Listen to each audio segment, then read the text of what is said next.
আসসালামু আলাইকুম প্রিয় দর্শক, আজ আমি আপনাদেরকে ইলিশ মাছ আর পুঁই শাক রান্নার রেসিপি দেখাবো।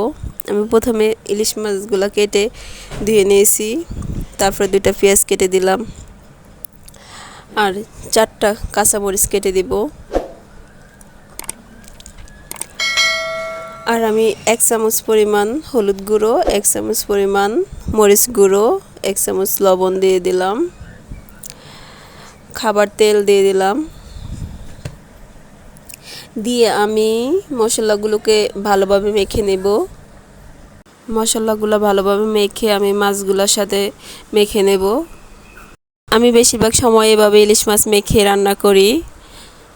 মেখে একসাথে বসিয়ে দেই, তারপর আমি তরকারি দেই। আপনারা এভাবে বাসায় একবার মেখে রান্না করে দেখেন, অন্যরকম টেস্ট হয়। আমি এখন একটু পানি দিয়ে দিব। পানি দিয়ে আমি ঢেকে দেব। এখন চুলাটা আমি অন দিয়ে দিব। মাছটা আমি এভাবে রান্না করব পানিটা শুকানো পর্যন্ত। আমি ছাদে টবের মধ্যে পুঁই শাক রোপণ করেছিলাম, ওখান থেকে আমি শাকগুলা কেটে এনে ধুয়ে নিয়েছি। আর আমি মাছগুলা কিছুক্ষণ পর পর নেড়ে চেড়ে উল্টিয়ে দেব।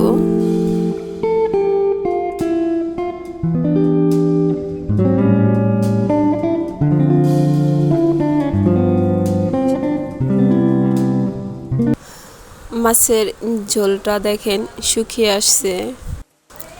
আমি এখন মাছটার ভিতরে একটু পানি দিয়ে দেব। পানি দিয়ে আমি মাছগুলাকে উঠিয়ে নেব।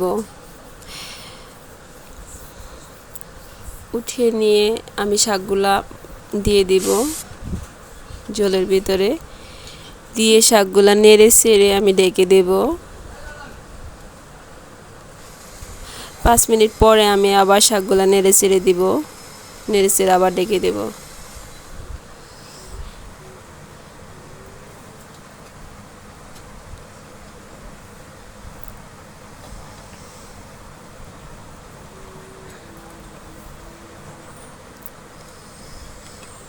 আমি এখন 5 মিনিট পরে ঢাকনাটা উঠিয়ে শাকগুলা নেড়ে চেড়ে এখন আমি মাছগুলা দিয়ে দেব।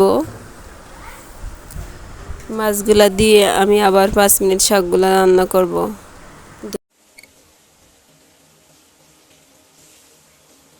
10 মিনিট পরে আমার শাকগুলা হয়ে আসছে। এখন আমি শাকগুলা নামিয়ে ফেলবো, চুলাটা অফ করে দিলাম।